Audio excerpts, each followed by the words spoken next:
आपस दे विच राय करो। असीं कह के असीं राय करके आए हैं उस मीटिंग दे विच। कल ही जदों असीं प्रपोजल नूं रिजैक्ट कीता तां उस तमाम जिहड़ी चीज़ है उस नूं असीं रिजैक्ट करन तो बाद ही असीं सोचिਆ हैगा कि सानूं इह प्रपोजल एक्सैप्ट नहीं है, पर फिर भी कहा गया कि तुसीं इस ते विचार करो। और उस तो बाद हुण भी असीं विचार करके आए हैं और साफ तौर पर असीं कह गए कि सानूं ये प्रपोजल मंजूर नहीं है।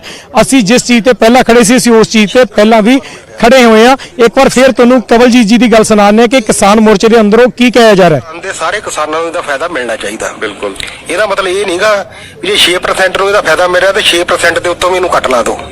ਇਹਨੂੰ ਵਧਾਉਣ ਦਾ ਮੰਨ ਲਓ ਇਹ ਕਹਿ ਦਿੰਦੇ ਆ ਕਿ ਜਿਹੜਾ ਸਰਕਾਰੀ ਹਸਪਤਾਲ ਆ ਉਹਦੇ 'ਚ ਗਰੀਬ ਲੋਕ ਜਾਂਦੇ ਆ, ਉਹਨਾਂ ਦਾ ਇਲਾਜ ਉੱਥੇ ਹੁੰਦਾ। ਇਹ ਕਹਿਣ ਵੀ ਉਹ ਥੋੜੀ ਗਿਣਤੀ 'ਚ ਰਹਿ ਗਏ ਤੇ ਪ੍ਰਾਈਵੇਟ ਜ਼ਿਆਦਾ ਗਿਣਤੀ 'ਚ ਬਣ ਗਿਆ, ਇਸ ਕਰਕੇ ਥੋੜੀ ਗਿਣਤੀ ਵਾਲੇ ਹਸਪੀਟਲ ਬੰਦ ਕਰ ਦਿੱਤੇ ਜਾਣ। ਇਹ ਕਤਾਜਿਤ ਗੱਲ ਨਹੀਂ ਹੋਣੀ। ਬਿਲकुल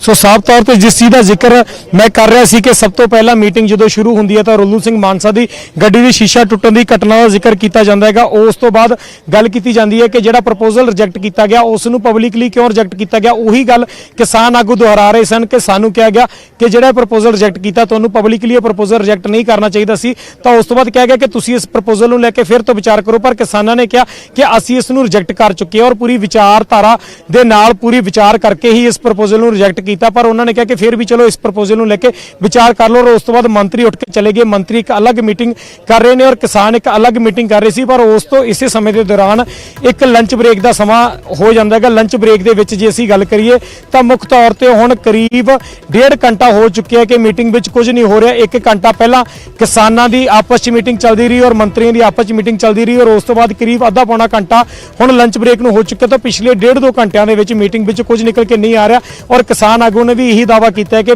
अज की मीटिंग में हाले तक कुछ नहीं निकला। पर जो दूजे पड़ाव की मीटिंग शुरू होएगी तो उस विच देखना बेहद अहम रहेगा कि इन्हां कानूनों नूं रद्द कराउण नूं लैके जां MSP नूं लैके जां किस विषय के उत्ते चर्चा शुरू होंदी है और की अज की मीटिंग अहम रहन वाली है जां नहीं। कि अज की मीटिंग तो बाद कोई होर मीटिंग दित्ती जाती है जां अज की मीटिंग विच ही इस चीज़ का निबेड़ा किया जा सकता है। जी विजय ਤਾਂ ਇਹ ਦੇਖਣਾ ਹੋਏਗਾ ਕਿ ਅੱਜ ਦੀ ਮੀਟਿੰਗ ਦੇ ਵਿੱਚ ਹੀ ਨਿਬੇੜਾ ਹੁੰਦਾ ਹੈ ਜਾਂ ਫਿਰ ਮੀਟਿੰਗ ਅੱਗੇ ਵਧੇਗੀ। ਅਸੀਂ ਤੁਹਾਨੂੰ ਆਡੀਓ ਸੁਣਾਈ ਜਿਹੜੇ ਕਿਸਾਨ ਆਗੂ ਗੱਲਬਾਤ ਕਰ ਰਹੇ ਸੀ ਜੋ ਅੰਦਰ ਦਾ ਬਿਊਰਾ ਦੱਸ ਰਹੇ ਸੀ ਕਿ 20 ਮਿੰਟ ਦੇ ਵਿੱਚ ਕੀ ਕੁਝ ਹੋਇਆ। ਉਹੀ ਅਪਡੇਟ ਜਿਹੜੀ ਅਸੀਂ ਨਿਊਜ਼ 18 ਪੰਜਾਬ ਤੇ ਦਰਸ਼ਕਾਂ ਨੂੰ ਦੇ ਰਹੇ ਹਾਂ। ਉਹੀ ਗੱਲਬਾਤ ਕਿਸਾਨਾਂ ਨੇ ਦੱਸੀ ਕਿ ਬਸ ਇੰਨੀ ਗੱਲਬਾਤ ਹੋਈ ਹੈ। ਸਰਕਾਰ ਨੇ ਪੁੱਛਿਆ ਜਦੋਂ ਤਾਂ ਕਿਸਾਨਾਂ ਨੇ ਸਪਸ਼ਟ ਕਰ ਦਿੱਤਾ ਕਿ ਸਾਡਾ ਜਿਹੜੀ ਮੰਗ ਹੈ ਉਹ ਬੜੀ ਸਪਸ਼ਟ ਹੈ। MSP ਤੇ ਕਾਨੂੰਨ ਬਣਾਓ और इन्हां तिन्ने बिल्लां नूं रिपील करो, वापस करो, रद्द करो। सो ये गलबात किसानां वल्लों कही गई। उन्होंने कहा कि फिर भी तुसीं एक बारी विचार कर लो। मंत्री खड़े होए, उन्होंने कहा कि तुसीं इत्थे ही बैठ के विचार कर लो, असीं दूसरे कमरे चले जाते हाँ। उस तो बाद मंत्री अलग चले गए, किसान अलग बैठे रहे। आधा पौना घंटा इस ते फिर गलबात भी हुई। उस तो बाद लंच ब्रेक हो गई और फिर उन्होंने कहा कि हुण लंच ब्रेक तो बाद ही अगले गेट की गलबात शुरू करांगे। हुण उसे दा इंतजार किया जा रहा। जिवें ही लंच ब्रेक खत्म होएगी अगे दी गलबात मंत्रियों के नाल शुरू होएगी। किसान फिर बैठणगे और की अज दी मीटिंग दे विच हुण जिहड़ी अगे दी गलबात है वो किसे सिरे लगेगी। की कोई नवा प्रपोजल आउंदा है, की कोई नवी ऑफर आउंदी है या सरकार दी की कोशिश रहिंदी है, ये देखना अहम होएगा। क्योंकि जिवें कुछ देर पहला साडे सहयोगी गलबात कर रहे सी गौरव, उन्होंने plan A, plan B, plan C का जिक्र किया सी। और plan A, plan B, plan C का मतलब यह है कि सरकार ने जिवें शुरुआती कदम पट्टे, वो शुरुआती कदम ये सी कि पहला उन्होंने वालों सोधां की गल की गई। जदों उन्होंने लग्या कि काफ़ी दौर दियां मीटिंगां हो गईयां, सोधां ते गल नहीं बन रही, फिर हौली हौली गल कानूनां ते रोक तक आई। इसे दे विचाले सुप्रीम कोर्ट ने रोक लगा भी दी। पर कमेटी बनाने के मुद्दे ते किसान जिहड़े सी वो फिर खफा हो गए। उस तो बाद सरकार ने फिर अपना प्लान B जिहड़ा सी वो किसानां दे सामने रखा पिछली मीटिंग दे विच। और पिछली मीटिंग दे विच कहा गया कि असी 2 साल लई या 1.5 साल लई 2 साल लई इन्हां कानूनां नूं सस्पेंड कर दिंदे हाँ, एक कमेटी बना दिंदे हाँ। जदों तक कमेटी अपनी रिपोर्ट नहीं दिंदी या कमेटी दे विच सहमति नहीं बनदी उस हिसाब नाल ही फिर अगे वधिया जाऊगा। जे कमेटी रिकमेंड करती है इन्हां कानूनां नूं रद्द करना तो फिर रद्द कर दिता जाऊगा। जे कोई सोध है तो फिर सोध हो जाएगी। सो ये सब चलता रहा। हुण मीटिंग दे विच ब्रेक हुई है ਔਰ ਅੱਧੇ ਘੰਟੇ ਬਾਅਦ ਦੁਬਾਰਾ ਮੀਟਿੰਗ ਜੁੜੇਗੀ ਤਾਂ ਫਿਰ ਅਸੀਂ ਤੁਹਾਨੂੰ ਅਪਡੇਟ ਦੇਵਾਂਗੇ। ਇੱਕ ਹੋਰ ਖਬਰ ਦਾ ਰੁਖ ਕਰ ਲੈਂਦੇ ਹਾਂ। ਇਸੇ ਵਿੱਚ ਖਬਰ ਆ ਰਹੀ ਹੈ ਕਿ ਭਜਨ ਗਾਇਕ ਨਰਿੰਦਰ ਚੰਚਲ ਦਾ ਦੇਹਾਂਤ ਹੋ ਗਿਆ। 80 ਸਾਲ ਦੀ ਉਮਰ ਸੀ ਉਹਨਾਂ ਦੀ। 80 ਸਾਲ ਦੀ ਉਮਰ ਦੇ ਵਿੱਚ ਦੁਨੀਆ ਨੂੰ ਅਲਵਿਦਾ ਕਿਹਾ ਹੈ। ਕਾਫੀ ਸਮੇਂ ਤੋਂ ਬਿਮਾਰ ਚੱਲ ਰਹੇ ਸੀ ਨਰਿੰਦਰ ਚੰਚਲ। ਦਿੱਲੀ ਦੇ ਨਿੱਜੀ ਹਸਪਤਾਲ ਦੇ ਵਿੱਚ ਦਾਖਲ ਸੀ, ਜਿੱਥੇ ਉਹਨਾਂ ਨੇ ਅੱਜ ਆਖਰੀ ਸਾਹ ਲਿਆ। ਅੰਮ੍ਰਿਤਸਰ ਦੇ ਜੰਪਲ ਸੀ, ਪੰਜਾਬੀ ਸੀ, ਪੰਜਾਬ ਨੂੰ ਬਿਲੋਂਗ ਕਰਦੇ ਸੀ। ਅੰਮ੍ਰਿਤਸਰ ਦੇ ਜੰਪਲ ਸੀ ਨਰਿੰਦਰ ਚੰਚਲ, ਜਿਨ੍ਹਾਂ ਦਾ ਜਿਹੜੇ ਧਾਰਮਿਕ ਉਹਨਾਂ ਦੇ ਜਿਹੜੇ ਗੀਤ ਸੀ ਉਹ ਭੇਟਾਂ ਉਹਨਾਂ ਵੱਲੋਂ ਗਾਈਆਂ ਜਾਂਦੀਆਂ ਜਾਂ ਗਾਈਆਂ ਗਈਆਂ, ਉਹ ਬਹੁਤ ਲੋਕਾਂ ਦੇ ਵਿੱਚ ਮਕਬੂਲ ਹੋਈਆਂ। ਇੱਕ ਮੰਨਿਆ ਪਰਮੰਨਿਆ ਨਾਮ ਭੇਟ ਭਜਨ ਸਮਰਾਟ ਦੇ ਤੌਰ ਤੇ ਉਹਨਾਂ ਨੂੰ ਜਾਣਿਆ ਜਾਂਦਾ ਸੀ, ਕਿਉਂਕਿ ਭਜਨ ਗਾਇਕੀ ਦੇ ਵਿੱਚ ਉਹਨਾਂ ਨੇ ਬਹੁਤ ਵੱਡੀਆਂ ਮੱਲਾਂ ਮਾਰੀਆਂ। ਨਰਿੰਦਰ ਚੰਚਲ ਲੰਮੇ ਸਮੇਂ ਤੋਂ ਬਿਮਾਰ ਚੱਲ ਰਹੇ ਸੀ। 80 ਸਾਲ ਦੀ ਉਹਨਾਂ ਦੀ ਉਮਰ ਸੀ। ਦਿੱਲੀ ਦੇ ਇੱਕ ਪ੍ਰਾਈਵੇਟ ਹਸਪਤਾਲ ਦੇ ਵਿੱਚ, ਨਿੱਜੀ ਹਸਪਤਾਲ ਦੇ ਵਿੱਚ ਅੱਜ ਉਹਨਾਂ ਨੇ ਆਖਰੀ ਸਾਹ ਲਏ। ਸੋ ਇੱਕ ਮੰਦਭਾਗੀ ਖਬਰ ਨਰਿੰਦਰ ਚੰਚਲ ਦੇ ਸੰਬੰਧ ਦੇ ਵਿੱਚ। ਭਜਨ ਗਾਇਕ ਨਰਿੰਦਰ ਚੰਚਲ ਭਜਨ ਸਮਰਾਟ ਦੇ ਤੌਰ ਤੇ ਉਹਨਾਂ ਨੂੰ ਜਾਣਿਆ ਜਾਂਦਾ। 80 ਸਾਲ ਦੀ ਉਮਰ 'ਚ ਆਖਰੀ ਸਾਹ ਲਏ। ਸੋ ਵੱਖ-ਵੱਖ ਜਿਹੜੇ ਕਲਾਕਾਰ ਨੇ ਉਹਨਾਂ ਵੱਲੋਂ ਸ਼ਰਧਾਂਜਲੀ ਭੇਂਟ ਕੀਤੀ ਜਾ ਰਹੀ ਹੈ ਨਰਿੰਦਰ ਚੰਚਲ ਨੂੰ।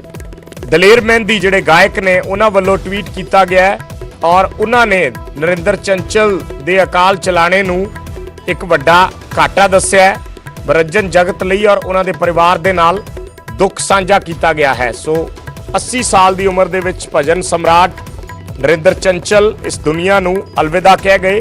ਅੱਜ ਸਵੇਰੇ ਦਿੱਲੀ ਦੇ ਅਪੋਲੋ ਹਸਪਤਾਲ ਦੇ ਵਿੱਚ ਉਹਨਾਂ ਨੇ ਆਖਰੀ ਸਾਹ ਲਈ ਹੈ। ਦਲੇਰ ਮਹਿੰਦੀ ਨੇ ਟਵੀਟ ਕਰਕੇ ਕਿਹਾ ਕਿ ਸਭ ਤੋਂ ਪਿਆਰੇ ਅਤੇ ਆਈਕੋਨਿਕ ਨਰਿੰਦਰ ਚੰਚਲ ਜੀ ਦੇ ਦੇਹਾਂਤ ਦੀ ਖਬਰ ਸੁਣ ਕੇ ਮੈਂ ਕਾਫੀ ਦੁਖੀ ਹਾਂ। ਉਹਨਾਂ ਦੀ ਆਤਮਾ ਦੀ ਸ਼ਾਂਤੀ ਦੇ ਲਈ ਪ੍ਰਾਰਥਨਾ ਕਰ ਰਿਹਾ। ਉਹਨਾਂ ਦੇ ਪਰਿਵਾਰ ਅਤੇ ਫੈਨਸ ਦੇ ਨਾਲ ਮੇਰੀ ਹਮਦਰਦੀ ਹੈ। ਸੋ ਇਹ ਟਵੀਟ ਦਲੇਰ ਮਹਿੰਦੀ ਵੱਲੋਂ ਕੀਤਾ ਗਿਆ ਨਰਿੰਦਰ ਚੰਚਲ ਦੇ ਦੇਹਾਂਤ ਤੇ। ਅੰਮ੍ਰਿਤਸਰ ਦੇ ਜੰਪਲ ਸੀ ਜਿਨ੍ਹਾਂ ਦਾ ਅੱਜ ਦੇਹਾਂਤ ਹੋ ਗਿਆ। ਭਜਨ ਸਮਰਾਟ ਵਜੋਂ ਉਹਨਾਂ ਨੂੰ ਜਾਣਿਆ ਜਾਂਦਾ ਹੈ। ਨਰਿੰਦਰ ਚੰਚਲ ਇੱਕ ਵੱਡਾ ਨਾਮ ਹੈ। ਕਈ ਫਿਲਮਾਂ ਦੇ ਵਿੱਚ ਉਹਨਾਂ ਦੇ ਜਿਹੜੇ ਗਾਏ ਭਜਨ ਸੀ ਉਹ ਬੜੇ ਮਕਬੂਲ ਹੋਏ ਔਰ ਅੱਜ ਤੱਕ ਵੀ ਉਹ ਮਕਬੂਲੀਅਤ ਦੇ ਨਾਲ ਸੁਣੇ ਜਾਂਦੇ ਆ। ਉਸ ਤੋਂ ਬਾਅਦ ਉਹਨਾਂ ਨੇ ਆਪਣੇ ਆਪ ਨੂੰ ਸਿਰਫ ਰਿਲੀਜੀਅਸ ਗਾਇਕੀ ਤੱਕ ਹੀ ਸੀਮਿਤ ਕਰ ਲਿਆ। ਭਜਨ ਸਮਰਾਟ ਦਾ ਇਸੇ ਕਰਕੇ ਉਹਨਾਂ ਨੂੰ ਖਿਤਾਬ ਮਿਲਿਆ ਕਿ ਉਹ ਜਿਹੜੀ ਉਹਨਾਂ ਦੀ ਆਵਾਜ਼ ਸੀ ਉਹ ਬੜੀ ਇੱਕ ਦਿਲਕਸ਼ ਔਰ ਖਿੱਚ ਭਰਪੂਰ ਸੀ ਕਿ ਹਰ ਕੋਈ ਉਹਨਾਂ ਦੀ ਆਵਾਜ਼ ਦੇ ਵਿੱਚ ਭਜਨ ਜਿਹੜਾ ਸੁਣਦਾ ਸੀ ਉਹ ਲੀਨ ਹੋ ਜਾਂਦਾ ਸੀ। ਇਸ ਤਰੀਕੇ ਦੀ ਆਵਾਜ਼ ਨਰਿੰਦਰ ਚੰਚਲ ਦੀ ਰਹੀ ਹੈ ਔਰ ਬਹੁਤ ਉਹਨਾਂ ਨੇ ਜ਼ਿੰਦਗੀ ਦੇ ਵਿੱਚ ਵੱਡੀਆਂ ਮੱਲਾਂ ਮਾਰੀਆਂ ਨੇ। ਅੰਮ੍ਰਿਤਸਰ ਦੇ ਜੰਪਲ ਸੀ। ਅੱਜ 80 ਸਾਲ ਦੀ ਉਮਰ ਦੇ ਵਿੱਚ ਉਹਨਾਂ ਨੇ ਆਖਰੀ ਸਾਹ ਲਈ ਹੈ।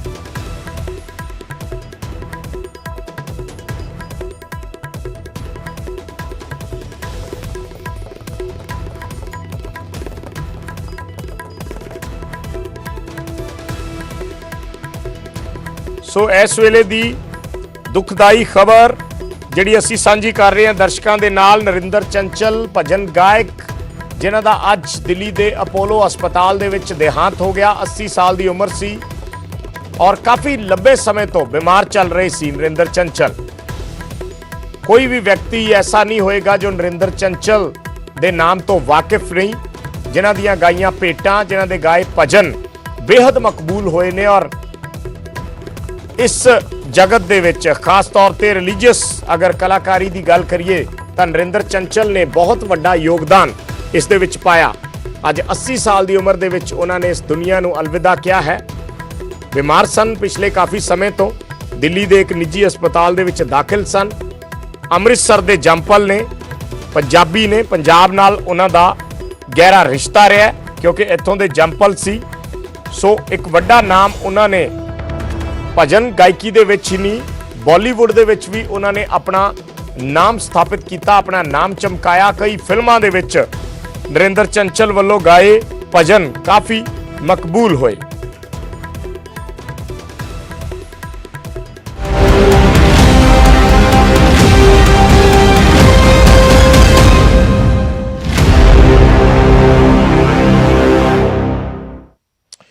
ਤੇ ਵਾਪਸ ਕਿਸਾਨਾਂ ਦੀ ਖਬਰ ਦਾ ਰੁਖ ਕਰਦੇ ਹਾਂ। ਮੀਟਿੰਗ ਚੱਲ ਰਹੀ ਹੈ ਕੇਂਦਰ ਤੇ ਕਿਸਾਨਾਂ ਦੇ ਵਿੱਚ ਔਰ ਮੀਟਿੰਗ ਦੇ ਵਿੱਚ ਇੱਕ ਬ੍ਰੇਕ ਅੱਜ ਜਿਹੜੀ 20 ਮਿੰਟ ਬਾਅਦ ਹੋਈ।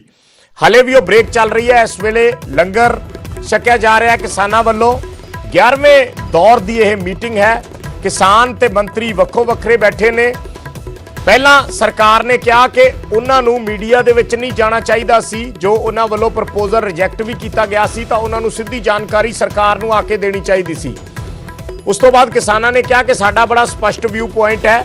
ਅਸੀਂ ਇੱਕ ਵਾਰੀ ਫਿਰ ਸਪਸ਼ਟ ਕਰ ਦਿੰਨੇ ਆ ਕਿ ਬਿੱਲ ਰੱਦ ਕਰਨ ਤੋਂ ਇਲਾਵਾ ਸਾਨੂੰ ਕੁਝ ਮਨਜ਼ੂਰ ਨਹੀਂ ਹੈ ਔਰ ਐਮਐਸਪੀ ਤੇ ਕਾਨੂੰਨ ਬਣੇ।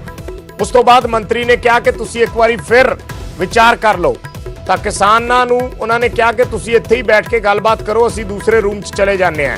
ਉਹ ਗੱਲਬਾਤ ਅਸੀਂ ਦੱਸ ਰਹੇ ਹਾਂ ਜੋ ਕੁਝ ਹੋਈ। ਜਥੇਬੰਦੀਆਂ ਨੇ ਕਿਹਾ ਅਸੀਂ ਸਰਕਾਰ ਦਾ ਪ੍ਰਪੋਜ਼ਲ ਰੱਦ ਕਰਦੇ ਹਾਂ, ਸਾਨੂੰ ਸਰਕਾਰ ਦਾ ਪ੍ਰਪੋਜ਼ਲ ਮਨਜ਼ੂਰ ਨਹੀਂ ਹੈ ਔਰ ਕਾਨੂੰਨ ਰੱਦ ਕਰਨ ਤੇ ਹੀ ਅੰਦੋਲਨ ਖਤਮ ਹੋਏਗਾ। ਇਹ ਗੱਲ ਕਹੀ ਗਈ ਕਿਸਾਨ ਜਥੇਬੰਦੀਆਂ ਵੱਲੋਂ। ਤਾਂ ਖੇਤੀਬਾੜੀ ਮੰਤਰੀ ਨੇ ਕਿਹਾ ਕਿ ਪ੍ਰਪੋਜ਼ਲ ਰੱਦ ਕਰਨ ਬਾਰੇ ਤੁਹਾਨੂੰ ਮੀਟਿੰਗ 'ਚ ਹੀ ਦੱਸਣਾ ਚਾਹੀਦਾ ਸੀ। ਖੇਤੀਬਾੜੀ ਮੰਤਰੀ ਨੇ ਇਤਰਾਜ਼ ਜਤਾਇਆ ਕਿ ਤੁਸੀਂ ਮੀਡੀਆ 'ਚ ਕਿਉਂ ਗਏ, ਮੀਟਿੰਗ ਤੋਂ ਪਹਿਲਾਂ ਮੀਡੀਆ ਨੂੰ ਕਿਉਂ ਜਾਣਕਾਰੀ ਦਿੱਤੀ ਗਈ। ਜੇ ਤੁਸੀਂ ਪ੍ਰਪੋਜ਼ਲ ਰੱਦ ਕਰਨਾ ਸੀ ਜਾਂ ਕੀਤਾ ਸੀ ਤਾਂ ਸਾਨੂੰ ਮੀਟਿੰਗ 'ਚ ਹੀ ਆ ਕੇ ਦੱਸ ਦੇ, ਗੱਲਬਾਤ ਨੂੰ ਜਨਤਕ ਕਿਉਂ ਕੀਤਾ ਗਿਆ। ਇਸ ਗੱਲ ਤੇ ਇਤਰਾਜ਼ ਜਤਾਇਆ ਗਿਆ ਖੇਤੀਬਾੜੀ ਮੰਤਰੀ ਵੱਲੋਂ। ਤਾਂ ਕਿਸਾਨਾਂ ਨੇ ਕਿਹਾ ਕਿ ਮੀਡੀਆ ਨੇ ਸਾਨੂੰ ਸਵਾਲ ਪੁੱਛੇ ਔਰ ਅਸੀਂ ਇਸ ਦਾ ਜਵਾਬ ਦੇ ਦਿੱਤਾ। ਖੇਤੀਬਾੜੀ ਮੰਤਰੀ ਨੇ ਕਿਹਾ ਕਿ ਤੁਸੀਂ ਲੋਕ ਇਹੋ। ਸੋ ਇਸ ਤਰੀਕੇ ਦੀ ਗੱਲਬਾਤ ਅੱਜ ਕਿਸਾਨਾਂ 'ਚ ਤੇ ਕੇਂਦਰੀ ਮੰਤਰੀਆਂ ਦੇ ਵਿਚਕਾਰ ਹੋਈ ਹੈ ਔਰ 20 ਮਿੰਟ ਇੱਕ ਤਲਖੀ ਭਰਿਆ ਮਾਹੌਲ ਰਿਹਾ ਔਰ ਤਲਖੀ ਭਰੇ ਮਾਹੌਲ ਤੋਂ ਬਾਅਦ ਇਸ ਮੀਟਿੰਗ ਦੇ ਵਿੱਚ ਬ੍ਰੇਕ ਲੈ ਲਈ ਗਈ। ਕਿਸਾਨ ਜਥੇਬੰਦੀਆਂ ਨੇ ਕਿਹਾ ਕਿ ਮੀਡੀਆ ਨੂੰ ਅਸੀਂ ਸਪੈਸ਼ਲੀ ਜਾ ਕੇ ਕੋਈ ਜਾਣਕਾਰੀ ਨਹੀਂ ਦਿੱਤੀ, ਉਹਨਾਂ ਨੇ ਸਾਡੇ ਤੋਂ ਸਵਾਲ ਪੁੱਛਿਆ ਔਰ ਅਸੀਂ ਉਹਨਾਂ ਦੀ ਗੱਲ ਦਾ ਜਵਾਬ ਦੇ ਦਿੱਤਾ। ਫਿਰ ਖੇਤੀਬਾੜੀ ਮੰਤਰੀ ਨੇ ਕਿਹਾ ਕਿ ਤੁਸੀਂ ਪ੍ਰਪੋਜ਼ਲ ਤੇ ਦੁਬਾਰਾ ਵਿਚਾਰ ਕਰ ਲਓ। ਕਿਸਾਨ ਜਥੇਬੰਦੀਆਂ ਨੇ ਕਿਹਾ ਕਿ ਅਸੀਂ ਵਿਚਾਰ ਕਰ ਚੁੱਕੇ ਹਾਂ, ਅਸੀਂ ਤੁਹਾਡੇ ਪ੍ਰਪੋਜ਼ਲ ਨੂੰ ਰਿਜੈਕਟ ਕਰ ਚੁੱਕੇ ਹਾਂ ਔਰ ਸਾਡੀਆਂ ਉਹੀ ਮੰਗਾਂ ਨੇ ਐਮਐਸਪੀ ਤੇ ਕਾਨੂੰਨੀ ਗਾਰੰਟੀ ਔਰ ਤਿੰਨੇ ਕਾਨੂੰਨਾਂ ਨੂੰ ਰੱਦ ਕਰਨਾ। ਉਸ ਤੋਂ ਬਾਅਦ ਫਿਰ ਮੰਤਰੀ ਨੇ ਕਿਹਾ ਕਿ ਤੁਸੀਂ ਇੱਕ ਵਾਰੀ ਫਿਰ ਵੀ ਮੁੜ ਵਿਚਾਰ ਕਰ ਲਓ। ਕਿਸਾਨ ਜਥੇਬੰਦੀਆਂ ਨੇ ਸਪਸ਼ਟ ਕੀਤਾ ਕਿ ਕਾਨੂੰਨ ਰੱਦ ਹੋਣਗੇ ਤਾਂ ਹੀ ਅੰਦੋਲਨ ਖਤਮ ਹੋਏਗਾ।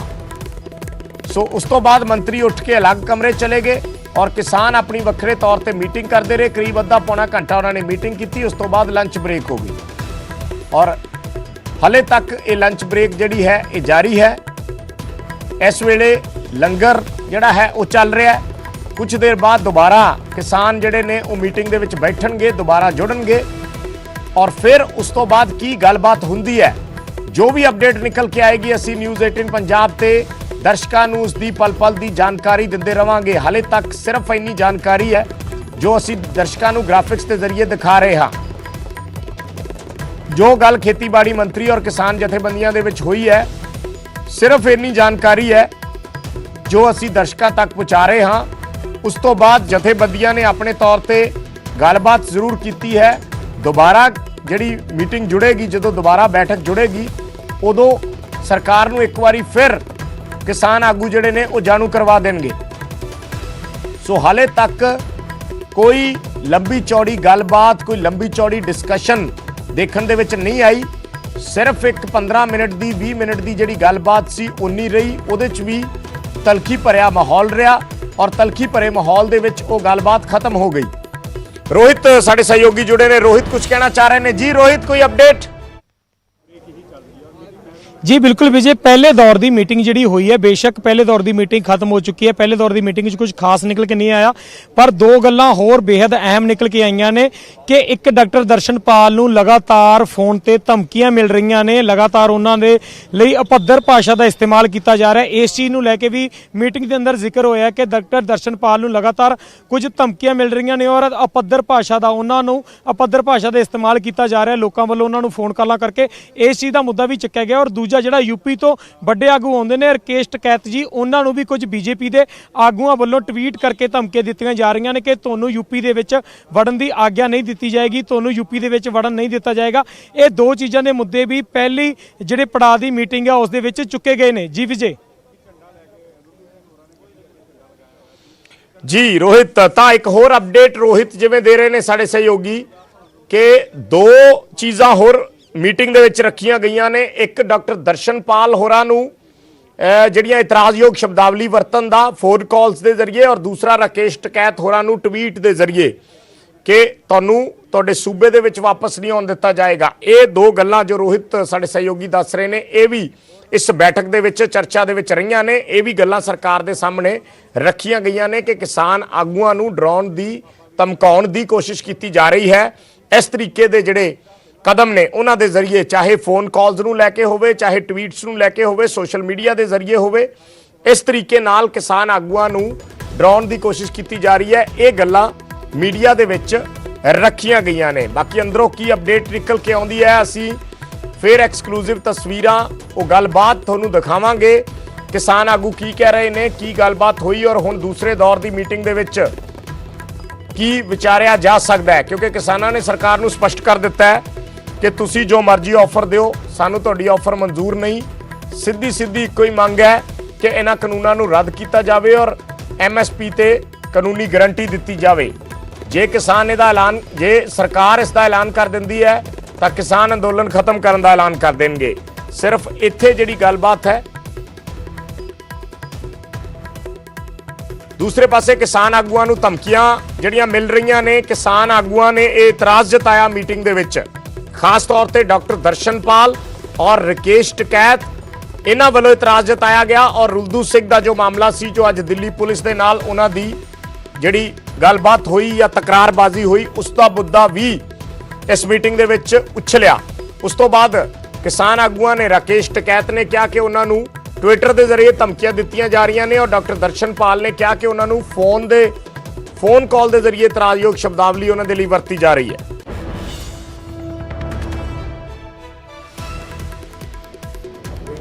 ਸਤਿ ਸ਼੍ਰੀ ਅਕਾਲ ਜੀ। ਵਿਗਿਆਨ ਭਵਨ ਦੇ ਅੰਦਰੋਂ ਕਿਸਾਨ ਏਕਤਾ ਮੋਰਚੇ ਤੋਂ ਲਾਈਵ ਆ। ਪਹਿਲੇ ਦੌਰ ਦੀ ਜਿਹੜੀ ਮੀਟਿੰਗ ਸੀ ਉਹ ਖਤਮ ਹੋ ਚੁੱਕੀ ਹੈ। ਮੀਟਿੰਗ ਦੇ ਵਿੱਚ ਕੀ ਗੱਲ ਹੋਈ, ਸਵੇਰ ਤੋਂ ਲੈ ਕੇ ਹੁਣ ਤੱਕ ਕਿਵੇਂ ਵਰਤਾਵ ਰਿਹਾ। ਰਜਿੰਦਰ ਜੀ ਨੇ, ਰਜਿੰਦਰ ਸਿੰਘ ਦੀਪ ਸਿੰਘ ਵਾਲਾ ਕਿਰਤੀ ਕਿਸਾਨ ਯੂਨੀਅਨ ਤੋਂ, ਉਹਨਾਂ ਦੇ ਨਾਲ ਗੱਲ ਕਰਦੇ ਆ ਕਿਵੇਂ ਮੀਟਿੰਗ ਦੇ ਵਿੱਚ ਅੱਜ ਸਾਰਾ ਪ੍ਰੋਗਰਾਮ ਚੱਲਿਆ। ਜਦੋਂ ਗੱਲਬਾਤ ਸ਼ੁਰੂ ਹੋਈ ਆ, ਸਭ ਤੋਂ ਪਹਿਲਾਂ ਤਾਂ ਅਸੀਂ ਇਹ ਕਿਹਾ ਕਿ ਆਉਂਦਿਆਂ ਜਿੱਦਾਂ ਰੁਲਦੂ ਸਿੰਘ ਮਾਨਸਾ ਜੀ ਦੀ ਗੱਡੀ ਦਾ ਸ਼ੀਸ਼ਾ ਭੰਨਿਆ ਪੁਲਿਸ ਨੇ, ਉਹ 'ਤੇ ਸਖਤ ਇਤਰਾਜ਼ ਲਾਇਆ ਵੀ ਤੁਸੀਂ ਇੱਦਾਂ। ਫਿਰ ਫੋਨ ਤੇ ਦਰਸ਼ਨਪਾਲ ਜੀ ਨੂੰ ਧਮਕੀ ਆਈ ਆ, ਉਹਦੇ 'ਤੇ ਸਖਤ ਇਤਰਾਜ਼ ਕੀਤਾ ਸੀ ਵੀ ਇਸ ਤਰ੍ਹਾਂ ਦੀਆਂ ਜਿਹੜੀਆਂ ਹਰਕਤਾਂ ਨੇ, ਤੇ ਹਰਣ ਮੌਲਾ ਜੀ ਨੂੰ ਜਿਸ ਤਰ੍ਹਾਂ ਪੁਲਿਸ ਨੇ ਆਉਂਦਿਆਂ ਬਦਤਮੀਜ਼ੀ ਕੀਤੀ ਆ, ਕਿ ਪੁਲਿਸ ਨੇ ਅੱਜ ਜਿਹੜੀ ਕਿਸਾਨ ਆਗੂ ਨਾਲ ਬਦਤਮੀਜ਼ੀ ਕੀਤੀ ਆ, ਇਹ ਗੱਲ ਅਸੀਂ ਸਖਤੀ ਨਾਲ ਉਠਾਈ ਆ। ਔਰ ਇਹ ਵੀ ਕਿਹਾ ਵੀ ਇਸ ਤਰ੍ਹਾਂ ਦੀਆਂ ਚੀਜ਼ਾਂ ਦੇ ਨਾਲ ਅਸੀਂ ਜਿਹੜੇ ਹੈਗੇ ਉਹ ਦਬਣ ਵਾਲੇ ਨਹੀਂਗੇ। ਦੂਸਰੀ ਜਿਹੜੀ ਸਰਕਾਰ ਨੇ ਸਾਨੂੰ ਪ੍ਰਪੋਜ਼ਲ ਦਿੱਤੀ ਸੀ, ਉਹ ਅਸੀਂ ਕਹਤਾ ਕਿ ਅਸੀਂ ਪ੍ਰਪੋਜ਼ਲ ਕੱਲ੍ਹ ਹੀ ਰੱਦ ਕਰ ਚੁੱਕੇ ਹਾਂ। ਕਾਨੂੰਨ ਰੱਦ ਤੋਂ ਬਿਨਾਂ ਕੋਈ ਗੱਲ ਜਿਹੜੀ ਹੈਗੀ ਆ ਮਨਜ਼ੂਰ ਨਹੀਂ ਹੈਗੀ। 2 ਸਾਲ ਸਸਪੈਂਡ ਕਰਕੇ ਤੁਸੀਂ ਬਾਅਦ ਚ ਵੀ ਜੇ ਕਾਨੂੰਨ ਰੱਦ ਕਰਨੇ ਆ, ਅੱਜੇ ਕਿਉਂ ਨਹੀਂ ਰੱਦ ਕਰ ਦੇਗੇ। ਇਸ ਕਰਕੇ ਫਿਰ ਉਹ ਸਿਰਫ 15 ਤੋਂ 20 ਮਿੰਟ ਗੱਲ ਹੋਈ ਆ। ਖੇਤੀਬਾੜੀ ਮੰਤਰੀ ਨਰਿੰਦਰ ਤੋਮਰ ਉੱਠ ਕੇ ਚਲੇ ਗਏ ਆ ਕਿ ਅਸੀਂ ਸੋਚ ਲਿਆ, ਮਤਲਬ ਤੁਸੀਂ ਵੀ ਜਿਹੜਾ ਹੈਗਾ ਸੋਚ ਲਓ। ਤਾਂ ਅਸੀਂ ਕਿਹਾ ਵੀ ਅਸੀਂ ਤਾਂ ਸੋਚ ਕੇ ਜਿਹੜਾ ਹੈਗਾ ਆਏ ਹੋਏ ਆ। ਸਿਰਫ 15 ਮਿੰਟ ਗੱਲ ਹੋਈ ਆ, ਉਸ ਤੋਂ ਬਾਅਦ ਜਿਹੜੇ ਹੈਗੇ ਉੱਠ ਕੇ ਉਹ ਚਲੇ ਗਏ ਆ। ਤੇ ਹੁਣ ਅਸੀਂ ਜਿਹੜਾ ਹੈਗਾ ਉਹ ਲੰਚ ਬ੍ਰੇਕ ਹੋਈ ਆ, ਖਾਣਾ ਖਾਣ ਲੱਗੇ ਹੈਗੇ ਆ। ਗੱਲ ਉੱਥੇ ਜਿਹੜੀ ਹੋਈ ਆ, ਅਸੀਂ ਵੀ ਤਿੰਨੋਂ ਕਾਨੂੰਨ ਜਿਹੜੇ ਹੈਗੇ ਆ ਰੱਦ ਕਰਾਉਣੇ ਆ। ਨਾਰਾ ਪੂਰੀ ਦੁਨੀਆ 'ਚ ਗੂੰਜਿਆ ਹੈ ਵੀ ਤਿੰਨੋਂ ਕਾਨੂੰਨ ਚੱਕਣਾ ਚੂਰ, ਇਸ ਤੋਂ ਘੱਟ ਨਹੀਂ ਮਨਜ਼ੂਰ। ਤਿੰਨੋਂ ਕਾਨੂੰਨ ਰੱਦ ਕਰੋ ਔਰ MSP ਨੂੰ ਜਿਹੜਾ ਹੈਗਾ ਦੇ ਤਹਿਤ ਸਰਕਾਰੀ ਖਰੀਦ ਦੀ ਜਿਹੜੀ ਗਰੰਟੀ ਦਾ ਉਹ ਕਾਨੂੰਨ ਬਣਾਓ। ਇਸ ਤੋਂ ਬਿਨਾਂ ਕੁਝ ਵੀ ਮਨਜ਼ੂਰ ਨਹੀਂ। ਹੁਣ ਜੇ ਸਰਕਾਰ ਦੁਬਾਰਾ ਗੱਲ ਕਰੂਗੀ ਤਾਂ ਦੇਖਾਂ ਕੀ ਹੁੰਦਾ, ਪਰ ਅਸੀਂ ਆਪਣੀਆਂ ਮੰਗਾਂ ਤੇ ਡਟੇ ਹੋਏ ਹਾਂ। ਰਜਿੰਦਰ ਜੀ, ਜਦੋਂ ਖੇਤੀਬਾੜੀ ਮੰਤਰੀ ਆਏ ਨੇ, ਆ ਕੇ ਗੱਲਬਾਤ ਕੀਤੀ ਹੈ, ਗੱਲ ਕਰਨ ਦਾ ਰੁਖ ਜਿੱਦਾਂ ਤਲਖੀ ਭਰਿਆ ਸੀ ਜਾਂ ਨਾਰਮਲ ਸੀ ਜਾਂ ਕਿਵੇਂ ਦਾ ਸੀਗਾ? ਨਹੀਂ, ਅਸੀਂ ਸ਼ਬਦਾਂ ਤੋਂ ਕੁਝ ਵੀ ਜੱਜ ਨਹੀਂ ਕਰਦੇਗੇ। ਸ਼ਬਦਾਂ 'ਚ ਕੀ ਬੋਲਦੇ, ਨਰਮਾ ਜਾਂ ਸਖਤਾ, ਅਸੀਂ ਸਟੈਂਡ ਤੋਂ ਜਿਹੜਾ ਹੈਗਾ ਤੈਅ ਕਰਦੇ ਹਾਂ। ਸਟੈਂਡ ਸਰਕਾਰ ਦਾ ਉਹੀ ਸਟੈਂਡ ਸਰਕਾਰ ਦਾ ਉਹੀ ਆ, ਔਰ ਸਾਡਾ ਸਟੈਂਡ ਬਿਲਕੁਲ ਉਹੀ ਆ ਪਹਿਲੇ ਦਿਨ ਤੋਂ ਹੀ ਕਿ ਖੇਤੀ ਕਾਨੂੰਨ ਰੱਦ ਦੀ ਚੀਜ਼ ਮਨਜ਼ੂਰ ਨਹੀਂ ਹੈ। ਰਜਿੰਦਰ ਜੀ, ਜਿਵੇਂ ਹਰ ਵਾਰੀ ਅਸੀਂ ਦੇਖਿਆ ਕਿ ਪਹਿਲੇ ਹਾਫ ਦੇ ਵਿੱਚ ਕੁਝ ਨਹੀਂ ਕਰਦੇ, ਪਹਿਲੇ ਹਾਫ ਦੇ ਵਿੱਚ ਫੈਡ ਅਪ ਕਰਦੇ ਨੇ, ਦੂਜੇ ਹਾਫ ਦੇ ਵਿੱਚ ਕੋਈ ਨਾ ਕੋਈ ਇਹ ਆਪਣਾ ਪ੍ਰਸਤਾਵ ਲੈ ਕੇ ਆਉਂਦੇ ਨੇ। ਕੋਈ ਇਹਦੇ ਬਾਰੇ ਆਸ ਹੈ ਜਾਂ ਕੋਈ ਗੱਲਬਾਤ ਹੈ ਇਦਾਂ ਦੀ? ਨਹੀਂ, ਇਹਦੇ ਬਾਰੇ ਤਾਂ ਕੀ ਕਹਿ ਸਕਦੇ ਆ, ਇਹ ਤਾਂ ਹੁਣ ਜਦੋਂ ਬੈਠਣਗੇ ਦੇਖਾਂਗੇ। ਜੇ ਬੈਠਣਗੇ ਵੀ ਤਾਂ ਠੀਕ ਆ, ਨਹੀਂ ਤਾਂ ਨਹੀਂ, ਕੋਈ ਗੱਲ ਨਹੀਂ। ਅਸੀਂ ਆਪਣੇ ਅੰਦੋਲਨ ਦੇ ਰਾਹ ਤੇ ਚੱਲ ਰਹੇ ਹਾਂ ਔਰ ਦ੍ਰਿੜਤਾ ਨਾਲ ਚੱਲਾਂਗੇ। ਇਹ ਸੀ ਰਜਿੰਦਰ ਸਿੰਘ ਦੀਪ ਸਿੰਘ ਵਾਲਾ ਜੀ। ਇਹਨਾਂ ਨੇ ਦੱਸਿਆ ਕਿ ਜੋ ਮੀਟਿੰਗ ਦੇ ਵਿੱਚ ਅੰਦਰ ਹੁਣ ਤੱਕ ਲਗਭਗ ਕੋਈ ਵੀ ਗੱਲ ਸਾਹਮਣੇ ਨਹੀਂ ਆਈ, ਨਾ ਹੀ ਕੋਈ ਸਰਕਾਰ ਵੱਲੋਂ ਕੋਈ ਪਹਿਲ ਕਦਮੀ ਕੀਤੀ ਗਈ ਹੈ। ਸਰਕਾਰ ਨੇ ਆ ਕੇ ਬਸ ਇਹੀ ਗੱਲ ਕਹੀ ਹੈ ਕਿ ਅਸੀਂ ਆਪਣਾ ਵਿਚਾਰ ਬਣਾ ਕੇ ਤੁਹਾਨੂੰ ਦੱਸ ਦਿੱਤਾ ਹੈ, ਤੁਸੀਂ ਸੋਚ ਲਓ। ਅਸੀਂ ਸੋਚ ਲਿਆ ਹੋਇਆ ਕਿ ਅਸੀਂ ਕਿਵੇਂ ਕਰਨਾ ਹੈ ਜਾਂ ਕੀ ਕਰਾਂਗੇ। ਮੈਂ ਕੋਸ਼ਿਸ਼ ਕਰਦਾ ਕਿ ਹੋਰ ਵੀ ਆਪਣੇ ਨਾਲ ਲਾਈਵ ਲੈਣ ਲਈ ਸਾਡੇ ਨਾਲ धर्मेंद्र जी हैं जो राकेश टिकैत जी के साथ पिछले बहुत लंबे समय से हैं। धर्मेंद्र जी, आपका क्या रहा मीटिंग में, कैसे सरकार का वतीरा था और आपको क्या लगता है? नहीं, देखिए, आज मीटिंग केवल 5 मिनट की हुई है। सबसे पहले बैठक शुरू हुई। बैठक शुरू होते ही हमारे कुछ वरिष्ठ नेताओं की शिकायत ये थी कि दिल्ली पुलिस का जो व्यवहार था आज अशोभनीय था। 2-3 किसान नेताओं की गाड़ी को रोका गया, उसमें काफी गहमा गहमी हुई और एक गाड़ी का शीशा भी टूट गया। तो उसकी शिकायत हमने की। दूसरा, जो हमारे दर्शनपाल जी हैं उनको तमाम तरह के कॉल आ रहे हैं, धमकी आ रही है या उनको अभद्र भाषा का इस्तेमाल उनके साथ किया जा रहा है। और कुछ भारतीय जनता पार्टी के लोग ट्वीट कर रहे हैं राकेश टिकैत जी के खिलाफ या उनके खिलाफ कि जब उत्तर प्रदेश में आओगे तो ये होगा वो होगा। यानी कि जो भाषा है गुंडागर्दी की, वो भी वो अपने ट्वीट के और दूसरे माध्यम से बताना चाहते हैं। तो ये है कि ठीक है, उन चीजों से निपटा जाएगा। सरकार ने फिर उस पर सफाई देते हुए कहा कि हमारी मंशा नहीं है, हम बात कर रहे हैं सब लोगों से। तो इसके बाद जो है, ये सब होने के बाद अब ये हुआ है कि हम रिपील चाहते हैं। तो सरकार ने कहा कि हम आपको बेस्ट प्रस्ताव दे चुके हैं, आप इस पे सलाह कर लें और चर्चा कर लें, फिर हमें बता दें। अभी हमारा वही प्रस्ताव है। तो हमारे तरफ से केवल राज्यपाल जी ने डेडलाइन में ये बोला है कि हम रिपील चाहते हैं और यही हमारी जत्थेबंदी की सलाह है, इससे ज्यादा हम कुछ चाहते नहीं। धर्मेंद्र जी, जैसे हमने पहले भी देखा है कि जो पहले हाफ की मीटिंग होती है उसमें ये कुछ भी बताते नहीं हैं, और जो दूसरे हाफ की मीटिंग चलती है तो तब ये नया कुछ ना कुछ लेकर आते हैं। इसके ऊपर आपका क्या विचार है कि आज भी ये कुछ ऐसा कर सकते हैं? आज बॉडी लैंग्वेज से कुछ ज्यादा लग नहीं रहा। अच्छा, अभी मैं मतलब ये मेरा व्यक्तिगत मत है। जी जी, ये थे धर्मेंद्र जी। अभी मैं कोशिश करूंगा आपके साथ अभिमन्यु जी, हमारे साथ अभिमन्यु कोहाड़ जी हैं। अभिमन्यु जी, आप भी मीटिंग में शामिल थे अब तक, क्या लगा आपको आज मीटिंग में? कुछ समझ आया आपको या क्या क्या रहा? देखिए, आज की जो मीटिंग हुई वो लगभग 1:45 बजे तो शुरू हुई थी। हम तो सब लोग अधिकतर समय पे पहुंच गए थे, लेकिन मंत्री साहिबान है वो लेट आए, जैसे उनकी आदत है पहले की तरह। उसके बाद उन्होंने 2-3 बातें कही, हमने कुछ मुद्दे उठाए, तो उसके बाद उन्होंने कहा कि जी आप एक बार दोबारा से विचार कर लीजिए। तो हमारे सभी सीनियर नेताओं ने कहा कि जी हम पूरा दिन कल विचार करके तो आए ही हैं, तो हमारा तो स्टैंड हमने आपको क्लियर कर दिया, अब आप दोबारा किस चीज पे विचार कराना चाहते हैं। तो लेकिन उन्होंने कहा कि लेकिन फिर भी एक बार विचार कर लीजिए।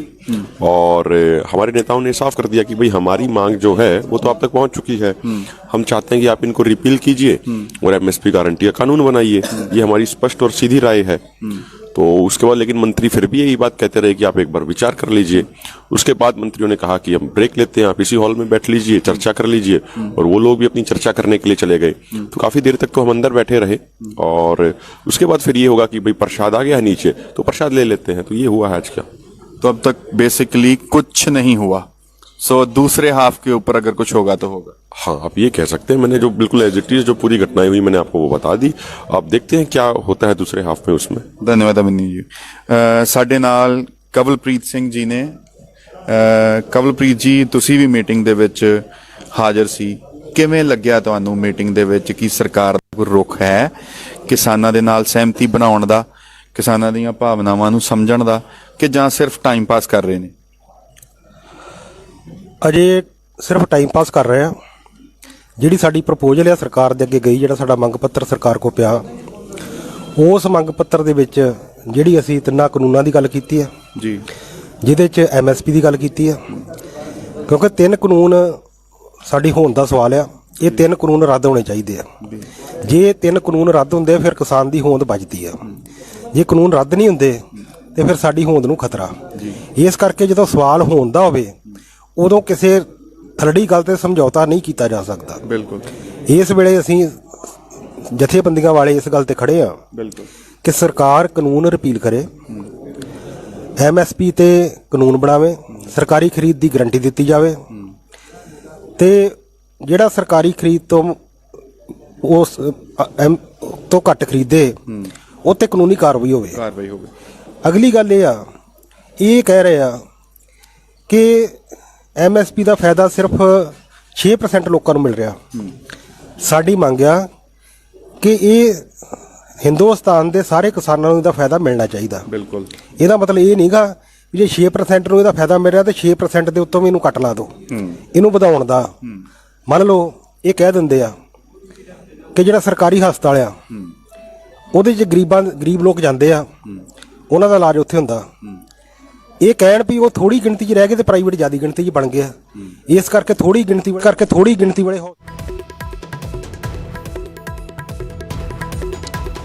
ਤਾਂ ਇਹ ਅੰਦਰ ਦੀ ਗੱਲਬਾਤ ਅਸੀਂ ਸੁਣਾ ਰਹੇ ਸੀ ਨਿਊਜ਼ 18 ਤੇ, ਜੋ ਸੰਯੁਕਤ ਕਿਸਾਨ ਮੋਰਚੇ ਵੱਲੋਂ ਧਮਕੀਆਂ ਮਿਲਣ ਦੀ ਗੱਲ ਕਹੀ ਗਈ ਮੀਟਿੰਗ ਦੇ ਵਿੱਚ ਕੇਂਦਰੀ ਮੰਤਰੀਆਂ ਨੂੰ। ਸੰਯੁਕਤ ਕਿਸਾਨ ਮੋਰਚੇ ਦੇ ਆਗੂਆਂ ਨੇ ਜਿਵੇਂ ਹੁਣੇ ਦੱਸ ਰਹੇ ਸੀ ਉਹ ਬੋਲ ਕੇ, ਕਿਉਂਕਿ ਇਸ ਵੇਲੇ ਲੰਚ ਬ੍ਰੇਕ ਹੋਈ ਹੈ ਔਰ ਲੰਚ ਬ੍ਰੇਕ ਦੇ ਵਿੱਚ ਕੁਝ ਆਗੂਆਂ ਦੇ ਨਾਲ ਗੱਲਬਾਤ ਕਰਨ ਦੀ ਕੋਸ਼ਿਸ਼ ਕੀਤੀ ਗਈ ਸੀ। ਉਸ ਮੌਕੇ ਤੇ ਉਹਨਾਂ ਨੇ ਦੱਸਿਆ ਕਿ ਉਹਨਾਂ ਵੱਲੋਂ ਉਹਨਾਂ ਨੂੰ ਧਮਕੀਆਂ ਮਿਲ ਰਹੀਆਂ ਨੇ ਸੋਸ਼ਲ ਮੀਡੀਆ ਦੇ ਜ਼ਰੀਏ, ਟਵਿੱਟਰ ਦੇ ਜ਼ਰੀਏ, ਫੇਸਬੁੱਕ ਦੇ ਜ਼ਰੀਏ ਜਾਂ ਫਿਰ ਫੋਨ ਕਾਲਸ ਦੇ ਜ਼ਰੀਏ, ਔਰ ਇਤਰਾਜ਼ਯੋਗ ਸ਼ਬਦਾਵਲੀ ਦਾ ਇਸਤੇਮਾਲ ਕੀਤਾ ਜਾਂਦਾ ਹੈ ਉਹਨਾਂ ਦੇ ਪ੍ਰਤੀ। ਇਹ ਗੱਲ ਜਿਹੜੀ ਸੀ ਉਹ ਮੀਟਿੰਗ ਦੇ ਵਿੱਚ ਰੱਖੀ ਗਈ। ਉਸ ਤੋਂ ਬਾਅਦ ਮੀਟਿੰਗ ਦੇ ਵਿੱਚ ਇੱਕ ਤਲਖੀ ਭਰਿਆ ਮਾਹੌਲ ਰਿਹਾ ਔਰ ਖੇਤੀਬਾੜੀ ਮੰਤਰੀ ਨੇ ਕਿਹਾ ਕਿ ਅਸੀਂ ਜਿਹੜੀ ਤੁਹਾਨੂੰ ਪ੍ਰਪੋਜ਼ਲ ਦਿੱਤੀ ਹੈ, ਜਿਵੇਂ ਕਿਸਾਨ ਦੱਸ ਰਹੇ ਸੀ, ਉਹਨਾਂ ਨੇ ਕਿਹਾ ਕਿ ਬੈਸਟ ਪ੍ਰਪੋਜ਼ਲ ਹੈ, ਇਸ ਤੋਂ ਬੈਸਟ ਨਹੀਂ ਹੋ ਸਕਦੀ, ਤੁਸੀਂ ਇਸ ਤੇ ਵਿਚਾਰ ਚਰਚਾ ਕਰ ਲਓ। ਤਾਂ ਕਿਸਾਨ ਆਗੂਆਂ ਨੇ ਕਿਹਾ ਕਿ ਅਸੀਂ ਸਟੇਟਵੇ ਰਿਫਿਊਜ਼ ਕਰਦੇ ਹਾਂ, ਸਿੱਧੇ ਤੌਰ ਤੇ ਅਸੀਂ ਤੁਹਾਡੀ ਪ੍ਰਪੋਜ਼ਲ ਨੂੰ ਨਕਾਰਦੇ ਹਾਂ ਔਰ ਸਾਡੀ ਜਿਹੜੀ ਮੰਗ ਹੈ ਉਹ ਕਾਨੂੰਨ ਰੱਦ ਕਰਨ ਦੀ ਹੈ ਔਰ ਐਮਐਸਪੀ ਤੇ ਕਾਨੂੰਨੀ ਗਾਰੰਟੀ ਦੀ ਹੈ। ਸੋ ਉਸ ਤੋਂ ਬਾਅਦ ਮੀਟਿੰਗ ਦੇ ਵਿੱਚ ਬ੍ਰੇਕ ਆ ਗਈ, ਮੰਤਰੀ ਉੱਠ ਕੇ ਦੂਸਰੇ ਰੂਮ 'ਚ ਚਲੇ ਗਏ, ਕਿਸਾਨ ਆਗੂ ਆਪਣਾ ਅਲੱਗ ਤੋਂ ਗੱਲਬਾਤ ਕਰਦੇ ਰਹੇ। ਉਸ ਤੋਂ ਬਾਅਦ ਲੰਚ ਬ੍ਰੇਕ ਹੋ ਗਈ ਔਰ ਹੁਣ ਉਮੀਦ ਹੈ ਕਿ ਥੋੜੀ ਦੇਰ ਦੇ ਵਿੱਚ ਜਿਹੜੀ ਮੀਟਿੰਗ ਹੈ ਉਹ ਸ਼ੁਰੂ ਹੋਏਗੀ, ਕਿਉਂਕਿ 2 ਘੰਟਿਆਂ ਦੀ ਬ੍ਰੇਕ ਹੋ ਚੁੱਕੀ ਹੈ। ਅੱਜ ਮੀਟਿੰਗ 12 ਵਜੇ ਰੱਖੀ ਗਈ ਸੀ ਔਰ 12:50 ਤੇ ਮੀਟਿੰਗ ਸ਼ੁਰੂ ਹੋਈ ਔਰ 1:10 ਤੇ ਬ੍ਰੇਕ ਹੋ ਗਈ। ਸੋ 1:10 ਤੋਂ ਲੈ ਕੇ ਹੁਣ 3 ਵੱਜਣ ਵਾਲੇ ਨੇ, ਹਾਲੇ ਬ੍ਰੇਕ ਚੱਲ ਰਹੀ ਹੈ, ਕਰੀਬ 2 ਘੰਟੇ ਦਾ ਸਮਾਂ ਹੋਣ ਵਾਲਾ ਹੈ ਔਰ ਹੋਰ ਦੇਖਣਾ ਹੋਏਗਾ ਕਿੰਨੀ ਦੇਰ ਬਾਅਦ ਹੁਣੇ ਮੀਟਿੰਗ ਸ਼ੁਰੂ ਹੁੰਦੀ ਹੈ ਔਰ ਦੂਜੇ ਦੌਰ ਦੀ ਬੈਠਕ ਦੇ ਵਿੱਚ ਕੀ ਗੱਲਬਾਤ ਹੁੰਦੀ ਹੈ। ਇਹ ਕਾਫੀ ਅਹਿਮ ਰਹੇਗਾ ਦੇਖਣਾ। ਹਾਲੇ ਤੱਕ ਦੇਖਿਆ ਜਾਵੇ ਤਾਂ ਮੀਟਿੰਗ ਦੇ ਵਿੱਚ ਇੱਕ ਤਰੀਕੇ ਨਾਲ ਕੁਝ ਵੀ ਨਿਕਲ ਕੇ ਨਹੀਂ ਆਇਆ, ਕੋਈ ਗੱਲਬਾਤ, ਕੋਈ ਕੰਕਰੀਟ ਗੱਲਬਾਤ ਨਹੀਂ ਨਜ਼ਰ ਆਈ। ਸੋ ਹਾਲੇ ਸਿਰਫ ਇੱਕ 15 ਮਿੰਟ ਦੀ ਗੱਲਬਾਤ ਸੀ ਔਰ ਉਹਨਾਂ 15 ਮਿੰਟ ਦੀ ਗੱਲਬਾਤ ਨੂੰ ਹੀ ਵਿਚਾਰਿਆ ਜਾ ਰਿਹਾ ਹੈ, ਉਸ ਤੇ ਹੀ ਬਾਰ-ਬਾਰ ਗੱਲ ਕੀਤੀ ਜਾ ਰਹੀ ਹੈ, ਉਸ ਨੂੰ ਹੀ ਬਾਰ-ਬਾਰ ਵਿਚਾਰਿਆ ਜਾ ਰਿਹਾ ਹੈ। ਕਿਸਾਨ ਸਪਸ਼ਟ ਕਰ ਚੁੱਕੇ ਨੇ ਕਿ ਅਸੀਂ ਹੋਰ ਕੋਈ ਮੀਟਿੰਗ ਨਹੀਂ ਕਰਨੀ ਆਪਸ ਦੇ ਵਿੱਚ, ਅਸੀਂ ਆਪਣਾ ਤੁਹਾਨੂੰ ਦੱਸ ਦਿੱਤਾ ਵਿਊ ਪੁਆਇੰਟ। ਤਾਂ ਖੇਤੀਬਾੜੀ ਮੰਤਰੀ ਕਹਿ ਰਹੇ ਨੇ ਕਿ ਤੁਸੀਂ ਇੱਕ ਵਾਰੀ ਫਿਰ ਵਿਚਾਰ ਕਰ ਲਓ। ਸੋ ਹੁਣ ਬ੍ਰੇਕ ਹੈ, ਬ੍ਰੇਕ ਤੋਂ ਬਾਅਦ ਦੁਬਾਰਾ ਕਿਸਾਨ ਆਗੂ ਜੁੜਨਗੇ, ਮੰਤਰੀਆਂ ਦੇ ਨਾਲ ਗੱਲਬਾਤ ਹੋਏਗੀ ਔਰ ਉਦੋਂ ਕੀ ਨਿਕਲ ਕੇ ਆਉਂਦਾ ਹੈ ਉਸ ਦੀ ਪਲ-ਪਲ ਦੀ ਅਪਡੇਟ ਅਸੀਂ ਨਿਊਜ਼ 18 ਪੰਜਾਬ ਤੇ ਦਰਸ਼ਕਾਂ ਤੱਕ ਪਹੁੰਚਾਉਂਦੇ ਰਵਾਂਗੇ।